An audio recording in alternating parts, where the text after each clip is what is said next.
Hey, greetings, everyone. Lieutenant Colonel Alan West, the Executive Director of the American Constitutional Rights Union and the ACRU Action Fund. When you look at our country right now, a constitutional republic that's supposed to be governed by the rule of law, we see some very questionable things that are going on. And I think one of the most important issues we need to face right now is where is the line between free speech and freedom of expression and the right to peaceably assemble and to petition your government for redress of grievances, as opposed to possibly supporting a terrorist organization that just recently killed Americans and holding Americans hostages. So I want to take the time to speak to someone that I think is very familiar with this issue and also is at the front lines because he is a professor at one of these Ivy League universities. And that is Professor William A. Jacobson. He is a clinical professor of law and director of the Securities Law Clinic at Cornell Law School. He is a 1981 graduate of Hamilton College and a 1984 graduate of Harvard Law School. At Harvard, he was the senior editor of the Harvard International Law Journal and director of litigation for the Harvard Prison Legal Assistance Project.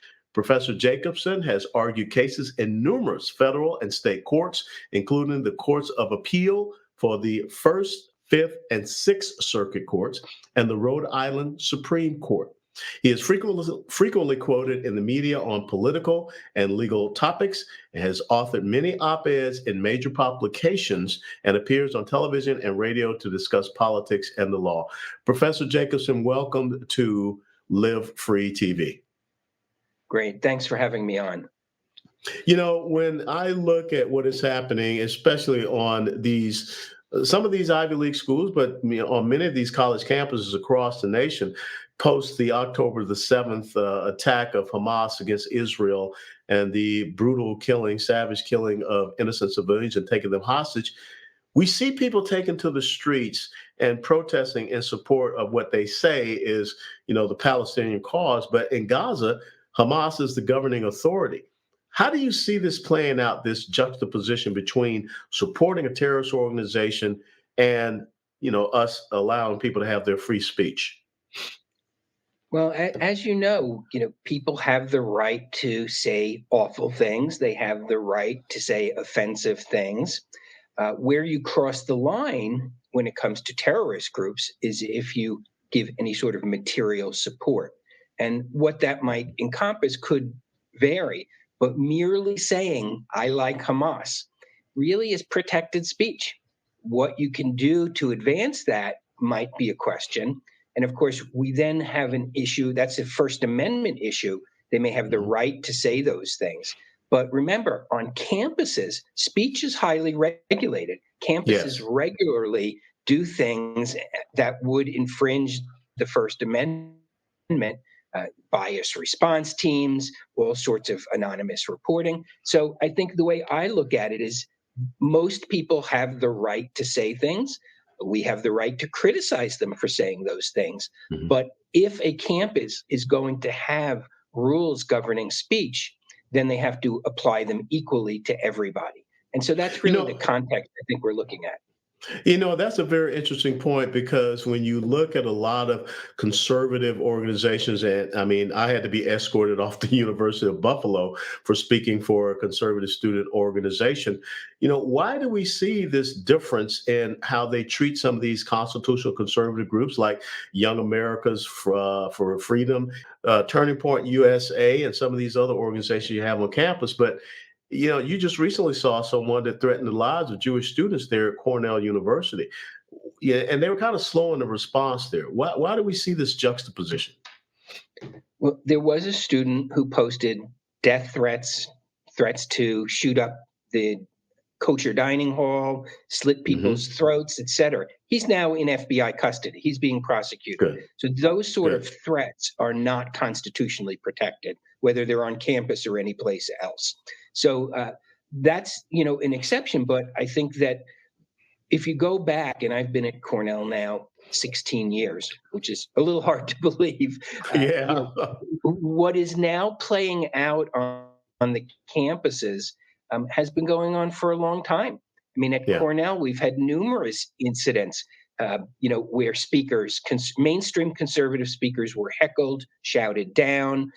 There was a speaker who they had to take his event private because of threats. So this has been going on for a long time. Nobody should think it just started all of a sudden. You've experienced it, and many Hmm. other people have experienced it.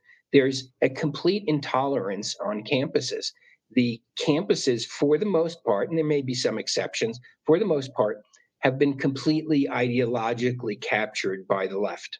And they can call it social justice, or they can call it racial justice, or they can call it whatever they want to call it. But it's an extreme intolerance of opposing viewpoints. You literally hear people say, words are violence. Your Yeah. speaking makes me unsafe. Your Yeah. speaking is violence. And that's the culture that it has arisen on campuses. And it's a culture which allows the people who hold the power to restrict speech. And on campuses, it's almost exclusively the left who holds the power. And it's interesting that you bring that up because we've seen that you're triggering me and all of these different type of things.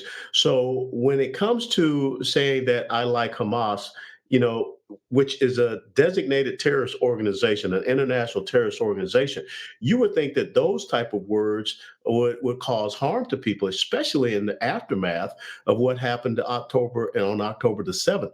How do we combat this hypocrisy that is clearly blatant that we see in our college and university campuses? In an ideal world, we would fulfill the maxim that the answer to offensive speech is more speech. Hmm. The problem is on college campuses, there isn't more speech to be had. There is essentially one. It's a uniform ideology. If you look at the faculty and the administrators, so it's very hard. I mean, this is the dilemma we face. We want a free speech environment, but you're on a campus where there's only one viewpoint represented or one Hmm. viewpoint allowed to express itself. So this is really a problem. If it were up to me and they wanted campuses to be a complete free speech zone where anything went, anything lawful went, uh, Yes. I'd love that. I'd love that. The problem is we're in this weird dilemma on campuses where for the left, it's a complete free speech zone. For the right, Yeah. it's not. And that's a problem. And I think it's a problem a lot of people are recognizing.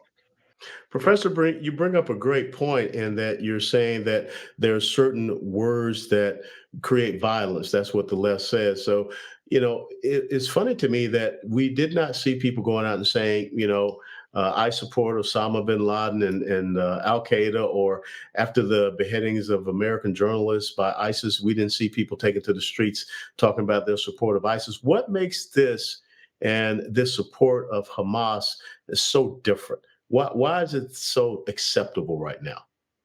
So if you want to understand this problem, you really have to go back really almost 30 years in time. Hmm. So when I was a student at Harvard Law School in the early 1980s, you could see the formation of the racialization of the dispute.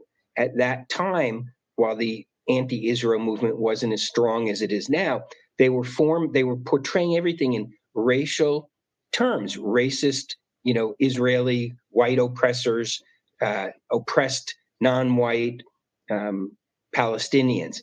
And that developed over time into these doctrines such as intersectionality and critical race theory. We're now on campuses for at least a decade, maybe 2 decades. Everything is portrayed in racial terms, even Hmm. though the Middle Eastern dispute is not a racial dispute. It's really a religious dispute.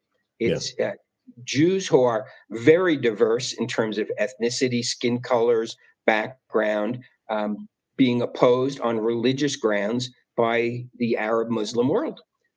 Less so now than in the past, but that's been the history of it. And so what you get is you get Jewish students on campuses really left in a position that they are portrayed as supporting the white oppressors. They are portrayed Mhm. as being against the predominant ideology on campus. And that has created a particularly toxic mixture.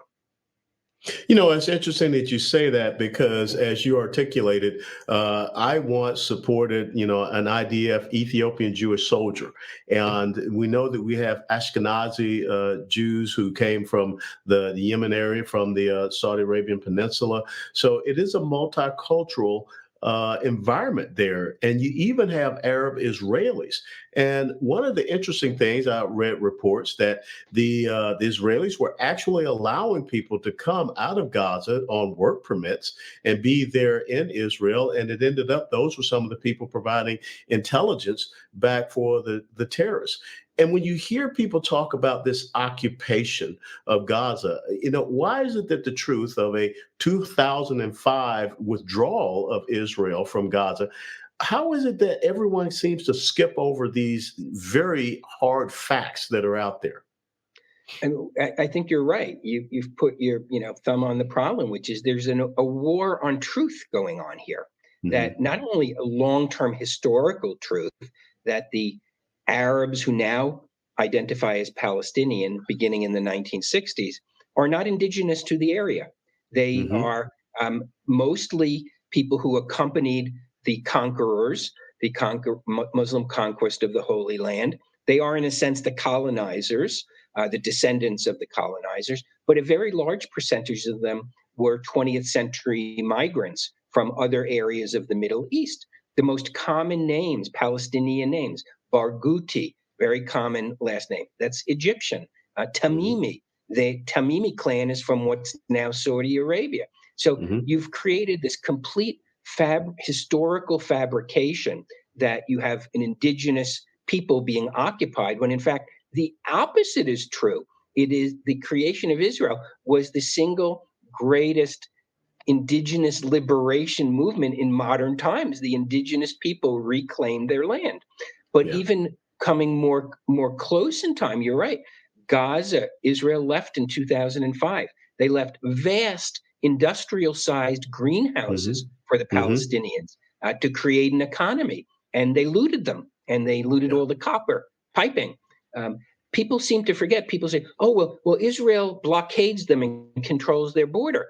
People seem to forget. They have a border with Egypt also. How come Yes. nobody's ever complaining about Egypt? Gaza has a very long border with Egypt that Israel doesn't control. Why don't people talk about that? Everything is the lie upon lie upon lie. And unfortunately, because our media is so hostile to Israel, our media is hostile to the West in general, they Yeah. go along with it. It's interesting that you bring that point up because the Egyptians, they are very severe about border enforcement and border control with the shared border they have with Gaza. They're not willing to open that up and allow people to transit back and forth because they know there's a terrorist issue. And furthermore, Hamas is aligned with the Muslim Brotherhood, and the Muslim Brotherhood has not been friends to the government of Israel. For quite some time. Anwar Sadat was murdered by Muslim Brotherhood individuals. And of course, we know that the current president, they had to wrestle control from a Muslim Brotherhood leader there. But let's transition to something else because you were there at Harvard. You were the senior editor of the Harvard International Law Journal. Talk to us about what you have seen with these individuals there that are at Harvard Law School, and some of them part of the law review, and some of the positions that they have taken. Does that concern you as an alumni of Harvard Law School? Well, yes, it does. I mean, I think what you have seen is almost otherworldly how students have been captured by these ideologies and are unwilling to consider alternative viewpoints. It's very frightening. It reminds me of the Red Guard in, China during the Cultural Mm, Revolution. People who are completely intolerant and very aggressive, and people who I think have the capacity for violence. We're seeing that throughout the country with students, but also non students tearing down posters of kidnapped yes. Israeli children. Why don't you just walk by? Okay. I see posters I don't like all the time. I don't rip them down. There's something has gone very wrong with a segment of our population, and I don't want to generalize it to all young Hmm. people or Hmm. Gen Z or anything like that, but there is a segment of that population which, having been brought up to view the world as completely black or white, Yeah. completely one side, good versus evil. They can't see the Israeli point of view. They've never heard the Israeli point of view. They've never heard the history. They hear over and over again, literally from kindergarten nowadays, is occupation, occupation, Yeah. occupation. Well, occupation of what? People don't understand the history that Israel offered to give back all those territories in exchange for peace. And the Yes. Arabs said no. The Khartoum Conference, the three no's. Golda Meir said after the 67 war, we will give it all back if you recognize us and let us live in peace. And the Arab world said no. The Yeah. one country initially that did make peace with Israel, Egypt, Israel gave back the Sinai Peninsula, a huge tract of land in exchange for peace with Egypt. So they don't hear these things. They don't hear the two sides of the Israel War of Independence.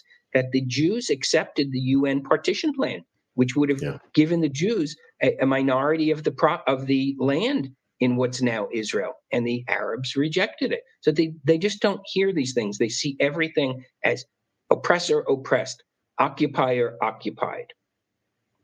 When I served in Congress, when I hear members of Congress that are parroting some of these very divisive lines, from the river to the sea, what should be the response in a legislative body such as that? Because again, when you're a member of the United States House of Representatives or the Senate, you take an oath to support and defend, to uphold the Constitution of the United States of America, are the rule of law and the law of our land.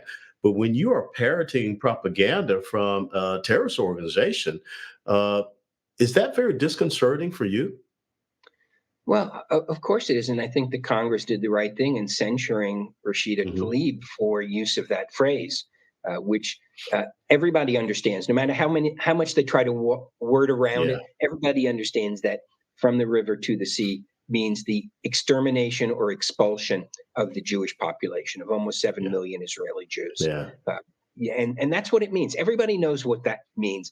Yet they play these word games that it means let's just live in peace and justice. That argument never held sway because of the multi decade long Palestinian terror. But if there ever were a doubt what Israel would look like if the Hamas terrorists and Palestinians were to take over the Jewish population, Hamas just showed us what that would look like.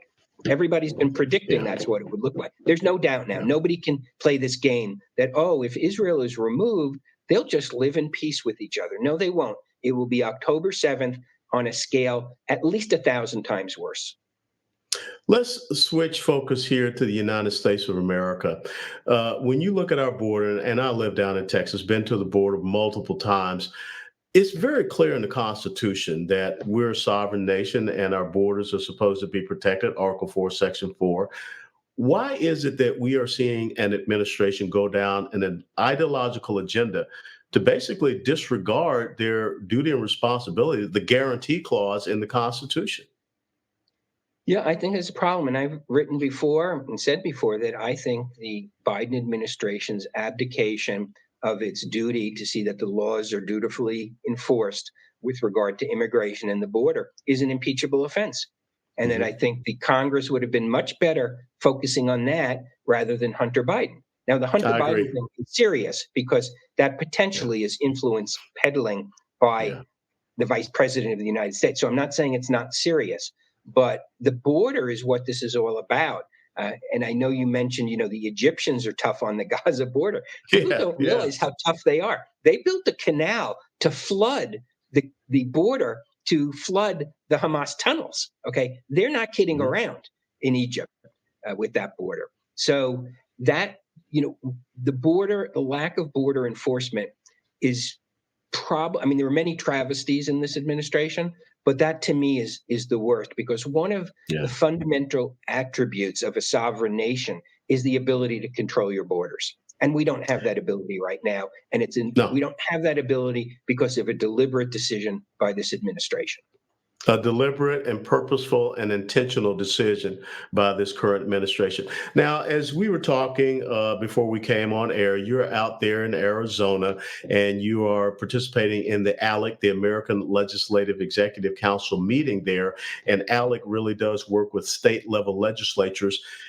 Talk to us about the threats to federalism, understanding that right and proper role and relationship between the federal government and our states, because I think that we tend to see that being eroded right now. Would you agree? Yeah, I think that's right. It's so far gone. I think most people nowadays don't even understand that there is supposed to be that distinction. I Mhm. think they think of government as being the federal government. And obviously, that's not how we're set up. That's not how we're structured. And we're seeing, the implications of that. And so, yeah, I think that's a real problem. But that gets back to education. Students aren't taught that in school. They're only taught what you can get from the federal government, and that's what Yeah. matters. So yeah, I think that's a huge problem. So many of the problems we're experiencing stem from the education system that we have now. And how can we fix it? I mean, because it's starting to get down into the elementary school level. When we see the rejection of educational freedom, parental rights, and choice in education, do you think that there's going to be a revolution against this top-down push for the indoctrination of our children and no longer the education of them? Well, I think you're seeing that one in the surge in homeschooling, Hmm. the school choice, which is not a panacea. I mean, Yeah. it's a good option for people to have, but you need to find out what's going on in the private school you're going to send your kid to, because sometimes it's worse Hmm. than the public schools. Um, but you're also seeing what I think is a very big red-blue divide developing when it comes to K through 12 education. You've got states like Florida and Texas, which are taking the initiative to clamp down on the activism K through 12 by the teachers, the teachers unions, and the administrators. And then you've got other states like California and New York, which are going even deeper into it. So I think what you're going to see is a real divide in the country between the states that clamp down and the states that push indoctrination even more. As we close out this interview, you've argued cases, at circuit courts of appeals. What do you think are some of the critical cases? What do you think are some of the critical legal decisions, constitutional decisions that we're going to face in the next, let's say, 3 to 5 years in America? Well, I think one of them is already up at the Supreme Court. It's the issue of the government use of social media and pressure on social media to stifle speech. That's the threat that we're having. It's not that government is censoring people. It's that government is pressuring private actors to do that. Because how do we communicate? We don't really communicate through a government portal. We do it through Facebook and Twitter and other social media. And so government has pressured those to do the government's dirty work. And that's extremely dangerous, where you're essentially co-opting private industry to do your work for you as the government. And that's before the Supreme Court now. The states, it was Missouri and Louisiana, were Mhm. successful in the trial court and were successful in the appeals court. And now it's up at the Supreme Court. We don't know how that's going to go. But that is huge, because if the government and the political party that's controlling the government at any moment can co-opt and pressure private groups to do their political bidding, that's extremely dangerous. So I think that's probably the most important one that's up at the Supreme Court now. Well, Professor Jacobson, how can people follow you and stay in touch with all of the great work that you're doing out there for us? Well, we have multiple websites. Legalinsurrection.com is our main politics and law website, but we also have a new project, equalprotect.org, the Equal Yeah. Protection Project, which is fighting against and bringing legal cases against the DEI discrimination that's going on throughout education. So we filed almost 20 cases against universities that have programs and scholarships that discriminate on the basis of race, all arising out of the DEI ideology. So equalprotect.org is also a great place to find us. I've always said that we have got to meet the left on this lawfare battlefield, and I'm glad to see that you're and your organization is doing that. And I want to leave you with a little maxim that I've always said: when tolerance becomes a one-way street, it leads to cultural suicide. And I think what we see happening, and you would agree because you're there on the college campus, we're seeing that one-way street when it is not freedom of speech, it's freedom of accepted speech. And it seems that the progressive socialist left wants to define what's accepted. So Professor William A. Jacobson, clinical professor of law and director of the Securities Law Clinic at Cornell Law School, thank you so very much for joining us here at Live Free TV. Great. Thank you for having me on. God bless.